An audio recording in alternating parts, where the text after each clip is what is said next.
ang bigay ng may kapal. Tungkol sa aking dasal upang sa lahat ng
gosh, I Miss love you, Reg. Anjali. Maraming salamat po. I'm very happy to be here.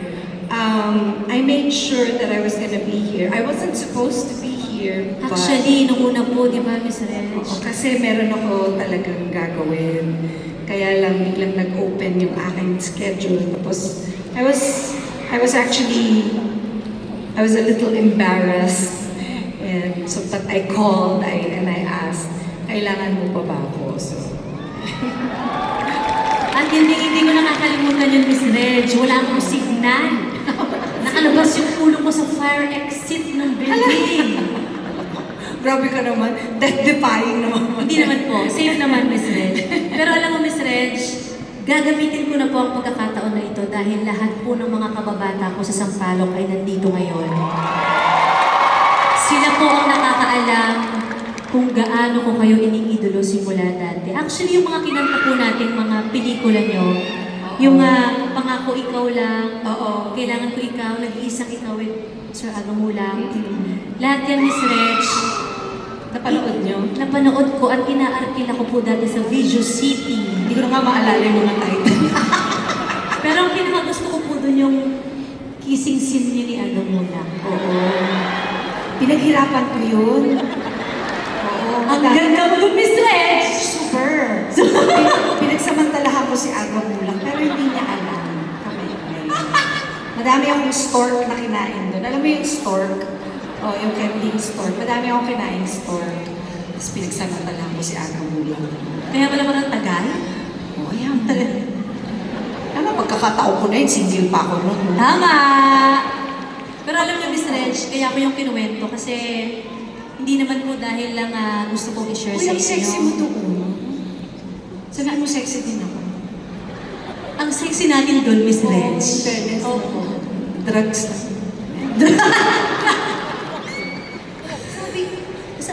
Sabi niyo asin lang. Asin.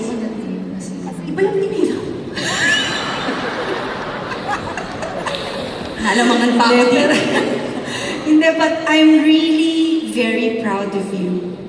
Angeline I practically saw Angeline grew up. And from Star for a Night, na parang 12 ka lang nun. Opo, 12 years old po ako. In her chubby self. In her chubby self. Tapos, hindi ko actually alam na gusto niya ako noon. Ang nagsabi lang sa akin yung tatay ko. Sabi ko, talaga. And whenever kasi may nagsasabi sa akin na, ate, idol kita, hindi ako makapaniwala. And I always feel grateful and humbled by the gesture or yung pag sinasabihan akong, idol kita, ate. Parang there's something in me na parang, talaga ba? And then I would always ask, why? Hindi ako makapaniwala. Parang natutuwa talaga ako. And I always feel grateful. And I'm happy that I got to inspire you because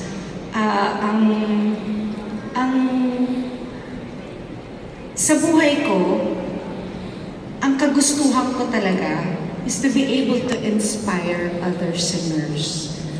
Bukod sa matulungan ko yung family ko, I wanted to be able to inspire other singers. And so kung nagawa ko na yon, ibig sabihin, nagawa ko na yung job ko. Pwede na ako mag-retire. No! Oo, pwede na. Hindi ba sa buhay natin meron tayong mga goal? And kung natupad ko na yung goal ko, I'm okay, I'm happy. So, ibig sabihin, job well done, okay na ako doon. And that's okay. That's okay. And I'm good with that. And since I have inspired you, I'm happy with that. Ano nangyari? Bakit biglang may nangyari? Bakit tayo nangyari? Eh, alam mo, kinanta ko, hindi pala ako yung kumanta, pero kanta ko yung naging show nila, di ba? Please be careful, pero hindi pala ako yung kumanta. Kayo pala yun. be careful. Especially ako yun. Iba ikaw yun. Sino ba yun? Hindi ko alam. Akala ko pa ako eh. Hindi pala ako. Basta especially inspire mo ako simula pagkabata. Pero hindi ako kumanta ni Miss Reg. Ako rin, akala ko pa ako. Hindi pa kasi ako Huwag na, taga-ABS. huwag na kasing tinitira pa yung mga ganyan. Huwag na kasi natin i-mention. Oo, Miss Reg. Nakita ko lang kasi yung picture niya eh. So, ako yung, hindi pala ako yung kumanta. Mali pala ako. Aray ko. Ayun, pero ayun, yun lang yung gusto kong sabihin that I'm very proud of Maraming you. salamat, Miss Reg. And I just wanted to congratulate you on your 15th year Salamat po. in the industry. That's a big deal. Maraming salamat. Pero mo, sa panahon kasi ngayon, di ba ang bilis ng turnover Opo. para makarating ka ng 15 years. And I'm sure marami pang years na darating para sa'yo. Sana po. So, sana hindi dadating pa yung ano. Thank you, Miss Reg. Ako, 100 years na. Hindi, 40 years na ako, 40 years na. Pero, I'm only 25. Yes! I love you, Na Miss kayo Reg. mag-isip. I love you, Angeline. Ladies and gentlemen, how about a big hand for Miss Angeline Quinto? Miss Regine Velasquez Alcacid. I love you, Miss Reg. Thank you, Miss Reg. Exit ako, ha? Tandaan ako dito. Miss Reg, butas yan. Bukas mo yan. Butas po ito. Nakakot saan ako. Thank you po, Miss Reg. I love you, Miss Reg. Grabe!